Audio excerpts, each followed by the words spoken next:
اسلام نے تو غلامی کو انڈورس کیا ہے۔ اسلام نے غلامی کو جڑ سے نہ ختم کر کے گویا غلامی کو باقی رکھنے کی ترغیب دی ہے۔ اسلام میں غلامی سکھائی جاتی ہے۔ یہ وہ تمام اعتراضات ہیں جو بڑے زور و شور کے ساتھ کیے جاتے ہیں۔ آج کی اس ویڈیو میں ہم جائزہ لیں گے کہ کیا یہ اعتراضات واقعی درست ہیں یا حقیقت کچھ اور ہے۔ لہٰذا آئیے شروع کرتے ہیں۔ سب سے پہلے یہ جان لینا چاہیے کہ غلامی کا آغاز اسلام کی آمد کے ساتھ نہیں ہوا، بلکہ آپ صلی اللہ علیہ وآلہ وسلم کی آمد اور ان کی بعثت سے بہت پہلے سے ہی یہ نظام اپنے پورے آب و تاب کے ساتھ جاری اور ساری تھا۔ آپ جن بڑی بڑی سویلائزیشن کا نام لیتے ہیں، مثلا رومن سویلائزیشن، پرشین سویلائزیشن یا اسی طرح گریک سویلائزیشن، ان تمام جگہوں پر غلامی پورے ایک نظام کے طور پر رائج اور جاری تھی۔ آپ کو اگر وہاں پر بڑے بڑے فلسفی اور اپنے ایگزسٹنشیل سوالات پر غور کرنے والے افراد نظر آتے ہیں تو اس کی ایک وجہ یہ بھی ہے کہ ان کے تمام کام جو نچلے درجے کے کام تھے، جس میں انسان لگ کر ان سوالات کی طرف بعض دفعہ متوجہ نہیں ہو پاتا ہے، وہ تمام کام غلام کیا کرتے تھے۔ تو ان بڑی بڑی سوسائٹیز اور سویلائزیشنز میں بھی خود غلامی رائج تھی۔ لہٰذا پہلا شبہ اور کنفیوژن اسے دور کر لینا چاہیے کہ اسلام نے غلامی کو شروع کیا ہے۔ یہ پہلے سے ہی رائج ایک نظام تھا۔ پھر اسلام کی آمد سے پہلے جو غلامی کا نظام تھا وہ اتنا ظالمانہ اور اتنا پرسیکیوشن پر مبنی تھا کہ انسان پڑھتا ہے تو اس کے رونگٹے کھڑے ہو جاتے ہیں۔ رومن امپائر میں تو باقاعدہ تفریح گاہیں ایسی بنی ہوئی تھیں جس میں غلاموں کو یعنی سلیوز کو اور جانوروں کو اس وقت تک لڑایا جاتا تھا جب تک کہ ان میں سے کوئی ہلاک نہ ہو جائے، اور یہ سب کچھ وہاں کے عوام کو تفریح دلانے کے لیے اور انہیں خوش کرنے کے لیے ہوتا تھا۔ گویا ان سویلائزیشنز میں غلاموں کی جان بھی ایک خرچ کرنے والی چیز تھی جسے لوگوں کی خوشی اور تفریح کے لیے خرچ کر دیا جاتا تھا۔ سب سے بڑی ظلم کی بات یہ تھی کہ ان معاشروں میں غلامی صرف یہ نہیں تھی کہ کوئی جنگ لڑنے آیا تھا، اسے قید کر لیا اور پھر اس کے بعد انہیں غلام بنا دیا گیا، نہیں، بلکہ ان معاشروں میں اور اسلام کی آمد سے پہلے تک آزاد شخص کو بھی غلام بنا لیا جاتا تھا۔ بعض لوگ جن پر قرضوں کا بوجھ ہوتا تھا اور اب وہ اسے ادا نہیں کر پاتے تھے تو اب انہیں غلام بنا لیا گیا، یا اسی طرح کسی سے بڑا جرم سرزد ہو گیا تو اسے بھی غلام بنا کر ٹریٹ کیا جاتا تھا۔ تو گویا صرف وار پرزنرز اس وقت تک غلام نہیں ہوتے تھے بلکہ آزاد لوگوں تک کو غلام بنایا جاتا تھا۔ یہ تو اسلام تھا کہ جس کے ذریعے سے حضرت عمر رضی اللہ عنہ نے ایک بہت تاریخی جملہ کہا کہ متى استعبدتم الناس وقد ولدتهم امہاتہم احرارا، کہ تم نے لوگوں کو غلام کب سے بنا لیا، جبکہ لوگوں کی جو اصل سٹیٹس اور ان کی اصل حیثیت ہے وہ یہ ہے کہ جب مائیں انہیں جنتی ہیں تو وہ آزاد ہوتے ہیں۔ یہ صورتحال تھی جب اسلام وجود میں آیا اور آپ صلی اللہ علیہ وسلم کی بعثت ہوئی۔ گویا پوری سوسائٹی کا ڈھانچہ اس غلامی کے نظام پر کھڑا ہوا تھا۔ یہ کوئی ایک فرد کا مسئلہ نہیں تھا بلکہ ایک پوری سوسائٹی اور پورے معاشرے کا مسئلہ تھا۔ اس وقت تین طرح کے لوگ تھے جو غلام تھے۔ ایک تو وہ تھے جو جنگ لڑنے آتے تھے اور پھر انہیں اگر وہ قید ہو گئے تو اب انہیں غلام بنا لیا جاتا تھا۔ دوسرے وہ لوگ بھی تھے کہ جو آزاد تھے لیکن قرض لیا انہوں نے اور اب وہ قرض کی ادائیگی نہیں کر سکے تو انہیں آزاد ہونے کے باوجود غلام بنا لیا گیا، یا اسی طرح ان سے کوئی ایسا جرم سرزد ہوا کہ وہ بہت گھناؤنا تھا تو حکومت نے یا بڑے لوگوں نے انہیں غلام کے طور پر ٹریٹ کرنا شروع کر دیا۔ اور تیسری قسم وہ تھی کہ جو پیدا ہوتے تھے ایسے گھرانوں میں کہ جو گھرانے غلام تھے، ایسے لوگ ہمیشہ کے لیے غلام ہی رہتے تھے، ان کی آنے والی نسلیں بھی غلام رہتی تھیں۔ اسلام کے ایڈونٹ سے پہلے غلامی کی یہ تین کیٹیگریز تھیں۔ اب ہمیں دیکھنا یہ ہے کہ کیا اسلام نے ان تینوں کیٹیگریز کو اپنی حکومت اور اپنے نظام میں جیوں کا تیوں برقرار رکھا یا ان میں سے کچھ کو ڈیمالش کیا، اور اگر کسی کو بوجہ ضرورت یا مجبوری کی وجہ سے باقی بھی رکھا تو اس میں اسلام نے کیا اصلاحات اور کیا کریکشنز کی۔ غلامی کا وہ طبقہ جسے آزادی سے غلام بنا لیا جاتا تھا، نہ تو وہ کسی غلام گھرانے میں پیدا ہوئے ہوتے تھے،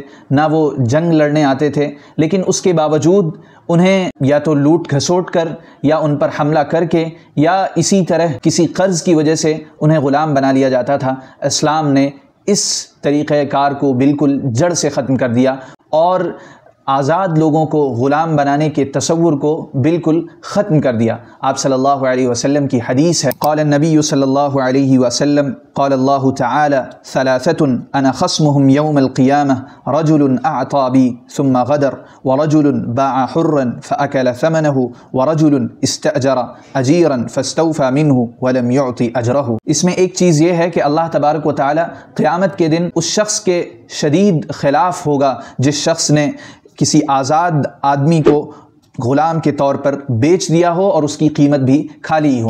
یہیں سے اسلام نے اس پریکٹس کو کہ آزاد کو بھی غلام بنایا جا سکتا ہے، اسے مکمل طور سے ڈیمالش کر دیا، اور یہی وجہ ہے کہ ہم بعد کی تاریخ میں کوئی بھی ایسا انسیڈنٹ اور کوئی بھی ایسا واقعہ نہیں پاتے جہاں پر کسی آزاد شخص کو غلام بنا لیا جاتا ہو۔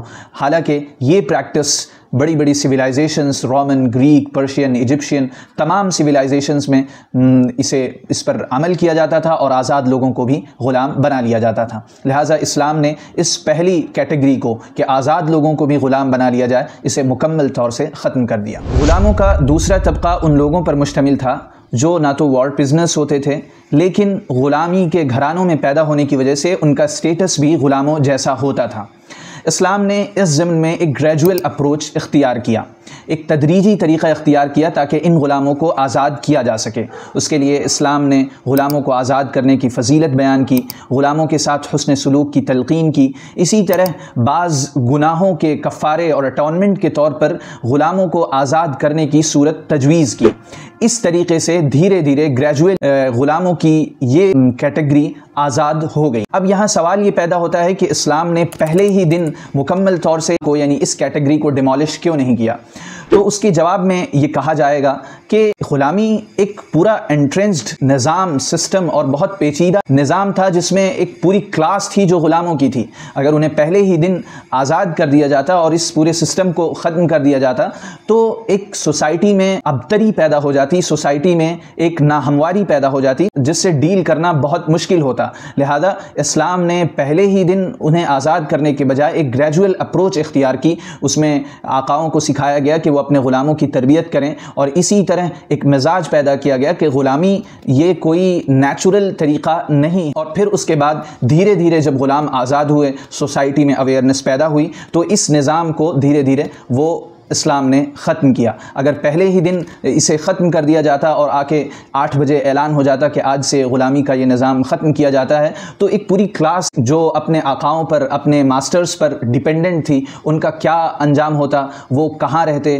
ان کے لیے کھانے کا کیا نظم ہوتا، اور چونکہ وہ اتنے سویلائزڈ بھی نہیں تھے تو سوسائٹی میں انہیں کس طرح مرج کیا جاتا، یہ سارے مسائل پیدا ہوتے۔ یہ وہی سارے مسائل ہیں جو ہم نے نوٹ بندی کے وقت میں دیکھا کہ اچانک سے جب ایک چیز جس پر پوری سوسائٹی ڈیپینڈنٹ ہو اسے ختم کیا جاتا ہے تو کیسے کیسے مسائل پیدا ہوتے ہیں۔ ایک طرف پرانا نظام ختم ہو چکا ہے اور دوسرا نظام ابھی صحیح طور سے، یعنی دوسری نوٹیں ابھی صحیح طور سے مارکیٹ میں نہیں آئی ہیں، تو لوگوں کی بیسک نیڈز بھی مکمل ہونے سے رہ جاتی تھیں، اور اس وقت تو سوسائٹی کی بہت بڑی بڑی ضروریات انہی سلیوز سے وابستہ، انہی غلاموں سے وابستہ تھیں، تو اگر اسے اچانک ختم کیا جاتا تو اس سے معاشرے میں ایک بہت ڈسرپشن پیدا ہو جاتا، جس سے بچانے کے لیے اسلام نے ایک گریجول اپروچ اختیار کیا، اور اس کے لیے غلاموں کی آزادی کی فضیلت، ان کے ساتھ حسن سلوک کی فضیلت، مختلف گناہوں کے کفارے کے طور پر انہیں آزاد کرنے کا ایک طریقہ، اور اسی طرح انہیں مکاتب بنانے، یعنی ان کے ساتھ ایک کانٹریکٹ سائن کرنا کہ تم مجھے اتنا لا کے دو میں آزاد کر دوں گا، یا اسی طرح اگر بانی نے بچہ جن دیا ہے تو اب وہ ام ولد ہو جائے گی، اس کے بعد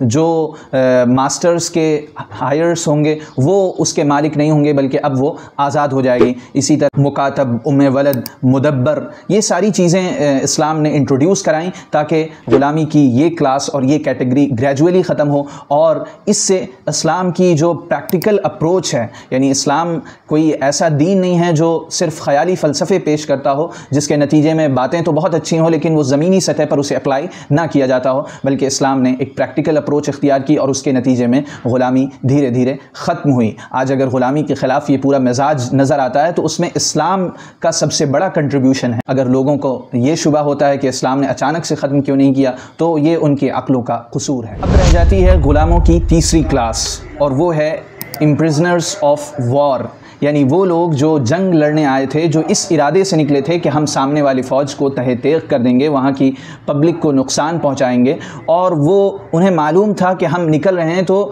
اگر اس کے اپوزٹ سچویشن پیش آتی ہے تو ہمیں غلام بنا لیا جائے گا۔ اور یہ کلاس بھی اسلام نے انٹروڈیوس نہیں کی تھی، بلکہ یہ اسلام کی آمد سے پہلے سے اسے پریکٹس کیا جاتا تھا۔ اسلام نے اس کیٹیگری کو باقی رکھا، یعنی اگر کوئی جنگ میں لڑنے آتا ہے اور پھر اسے قید کر لیا جاتا ہے تو اب اسے غلام بنا لیا جائے گا۔ لیکن یہاں یہ بات یاد رکھنے کی ہے کہ یہ غلام بنا لینا یہ کوئی اوبلیگیٹری حکم نہیں ہے، یہ کوئی لازمی حکم اسلام کا نہیں ہے، بلکہ اسلام نے اس ضمن میں اسلامک گورنمنٹ کو یہ رائٹ دیا ہے کہ وہ دیکھے کہ اس وقت کی مصلحت کا تقاضا کیا ہے۔ اگر اندیشہ یہ ہو کہ یہ جو قیدی ہیں، امپریزنرز ہیں، اگر انہیں آزاد کیا گیا تو یہ دوبارہ ہم پر جنگ مسلط کر دیں گے، یہ دوبارہ مزید قوت کے ساتھ آ کر حملہ کریں گے، تو ان کے پاس اختیار ہے کہ وہ اسے غلام بنا سکتے ہیں۔ لیکن اگر انہیں معلوم ہو کہ ان کو آزاد کرنے میں کوئی قباحت نہیں ہے، کوئی نیا خطرہ نہیں پیش آئے گا، تو انہیں یہ بھی اختیار اسلام نے دیا ہے کہ وہ انہیں آزاد کر سکتے ہیں۔ اس حکم کو قرآن بہت کلیئرلی اسٹیٹ کرتا ہے، فَإِمَّا مَنًّا بَعْدُ وَإِمَّا فِدَاءً حَتَّى تَضَعَ الْحَرْبُ أَوْزَارَهَا۔ تو یہ پرزنرز آف وار کے سلسلے میں اسلام نے اس کیٹیگری کو باقی رکھا۔ وار آف پرزنرز کے ضمن میں یہ سوال پیدا ہوتا ہے کہ اسلام نے اس کو ختم کیوں نہیں کیا؟ تو یہ جان لینا چاہیے کہ وار آف پرزنرز کے ضمن میں غلام بنانے کی پالیسی یہ یونیورسلی ایکسیپٹڈ تھی۔ صرف ایک گورنمنٹ یا ایک پارٹی کے چاہنے سے یہ نظام ختم نہیں ہو سکتا تھا۔ مثلاً اسلام اگر یہ اس وقت پروپوز کرتا کہ جو اب قیدی بنائے جائیں گے انہیں غلام نہیں بنایا جائے گا، تو اس کے باوجود جو اپوزٹ پارٹی تھی وہ غلام بنانا جاری رکھتی، اور اس طرح ایک پارٹی کو نقصان اٹھانا پڑ سکتا تھا۔ یہ ایک گلوبل ایشو تھا، اور گلوبل ایشو کو ختم کرنے کے لیے گلوبل کنسنسس چاہیے ہوتا ہے، ایک عالمی رضامندی چاہیے ہوتی ہے۔ مثلاً آج کے زمانے میں اگر کوئی اپنے ملک سے پاسپورٹ کو ختم کرنے کا فیصلہ کرتا ہے تو صرف کسی ایک پارٹیکولر کنٹری کا اپنے ملک سے اس مطالبے کو ختم کر دینا کہ اب ہم پاسپورٹ کا مطالبہ نہیں کریں گے، اسے کچھ نفع نہیں پہنچائے گا، بلکہ اسے مزید ٹربل میں ڈال دے گا کہ وہ تو اپنے ملک میں دوسرے لوگوں کو بغیر پاسپورٹ کے آنے دے رہا ہے، لیکن دوسرے ملک کے لوگ اس سے ابھی بھی پاسپورٹ کا مطالبہ کرتے ہیں۔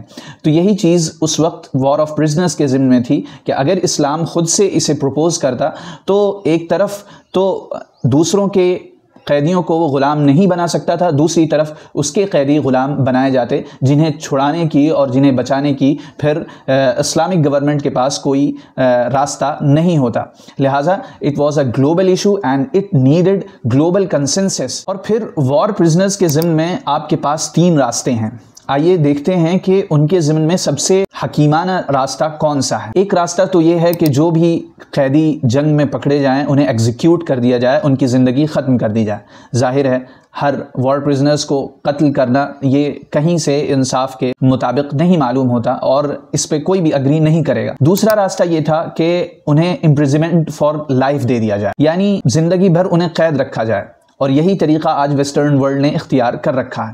اور تیسرا طریقہ یہ ہے کہ انہیں غلام بنایا جائے۔ زندگی بھر کی قید کا مسئلہ یہ ہے کہ انسان بیکار ہو جاتا ہے، یعنی اس کی اہمیت اور اس کی پروڈکٹیوٹی زیرو ہو جاتی ہے، کیونکہ وہ قید کر دیا جاتا ہے، اور پھر اسے سوسائٹی میں مرج نہیں کیا جا سکتا، اور اس کا ایک اضافی ایڈیشنل خرچ حکومت کو اٹھانا پڑتا ہے اس کی دیکھ ریکھ کے لیے، اس کے کھانے پینے کے لیے، حالانکہ وہ خود سے کوئی ویلیو پروڈیوس نہیں کر رہا ہے، لیکن حکومت کو اس کے باوجود اس پر خرچ کرنا ہے۔ امریکہ میں کتنے ایسے قیدی ہیں جو قید کیے گئے ہیں اور ان کا خرچ بہت بوجھ بنتا ہے حکومت پر، اور اسی کے ساتھ چونکہ وہ کوئی ویلیو نہیں پروڈیوس کر رہے تو پھر ان کا استحصال بھی ہوتا ہے، ان کا پرسیکیوشن بھی ہوتا ہے، ان پر سیکشول ہیراسمنٹ کے کتنے ایسے کیسز ہیں جو کیے جاتے ہیں خود قیدیوں کی طرف سے اور کبھی کبھی گورنمنٹ آفیشیلز کی طرف سے۔ تو یہ قباحت انہیں زندگی بھر کی قید میں رکھنے کی تھی۔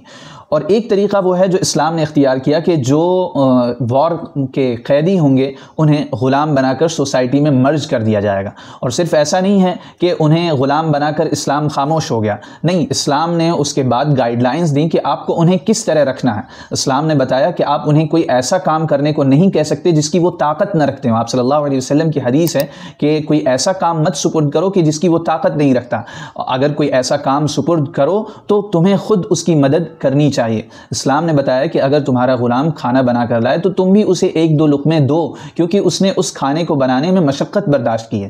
تو اسلام نے غلامی کو اختیار کیا تاکہ ان وار پرزنرز کو سوسائٹی کے ساتھ مرج کیا جا سکے، گورنمنٹ پر ایڈیشنل خرچ نہ پڑے، اور اسی طرح ایک پورا نظام بنایا کہ ان غلاموں کے استحصال نہ ہو، ان کا پرسیکیوشن نہ ہو۔ اسلام نے اگر کسی نے غلام کو بے وجہ مارا تو اس کا کفارہ، اس کا اٹونمنٹ یہ رکھا کہ اب اسے آزاد کرنا ہوگا۔ تو اسلام نے وار پرزنرز کو غلام بنانے کے اس سیکشن کو باقی رکھا، مگر بہت سی کریکشنز اور بہت سی اصلاحات کے ساتھ، اور جو باقی چیزیں تھیں مثلا کفارہ، یہ وہ چیزیں تھیں جس نے دھیرے دھیرے اس چیز کو یعنی ان غلاموں کو بھی آزاد کرنے کی راہیں پیدا کر دی تھیں۔ اب تک کی ویڈیو میں ہم نے جانا کہ غلامی کی تاریخ کیا تھی، اسلام کے ایڈونٹ سے پہلے مختلف سویلائزیشنز میں غلاموں کے ساتھ کیا رویہ اختیار کیا جاتا تھا۔ اس کے بعد ہم نے دیکھا کہ اسلام نے غلاموں کی مختلف کیٹیگریز کے ساتھ کیا پالیسی اختیار کی، کس کو یکلخت ختم کیا، کس کو باقی رکھا، تو کیوں باقی رکھا، اور وار آف پرزنرز کے ضمن میں کیا حکمت تھی جس کی وجہ سے اسلام نے اسے باقی رکھا۔ اب دو مسئلے رہ جاتے ہیں جس کو انشاءاللہ ہم نیکسٹ ویڈیو میں ڈسکس کریں گے۔ پہلا مسئلہ تو یہ ہے کہ اسلام نے باندیوں کے ساتھ سیکشول انٹرکورس کو کیوں جائز رکھا، کیا یہ زنا نہیں ہے؟ اور دوسرا ایشو یہ ہے کہ اسلام میں باندیوں کی سطر کیا ہے۔ ان دونوں ٹاپکس کو لے کر بہت سے اعتراضات کیے جاتے ہیں، اس کو انشاءاللہ ہم نیکسٹ ویڈیو میں ڈسکس کریں گے، کیونکہ اندیشہ تھا کہ اگر ہم اسے اسی ویڈیو میں ڈسکس کرتے ہیں تو ویڈیو کافی لمبی ہو جائے گی، اور آپ کو اس زمانے میں لوگوں کے اٹینشن سپین کا معلوم ہی ہے۔ تو انشاءاللہ اگلی ویڈیو میں ملتے ہیں۔ آپ کو اس ویڈیو میں جو اچھا لگا وہ آپ کمنٹ میں بتا سکتے ہیں، جو کمیاں نظر آئیں اس پر بھی آپ اپنا تجزیہ پیش کر سکتے ہیں۔ اگر کوئی اعتراض پیش کیے ہوئے کانٹینٹ کے متعلق ہو تو آپ اسے بھی لکھ سکتے ہیں۔ We will like to reply it as soon as possible. Stay connected. We will back soon, inshallah.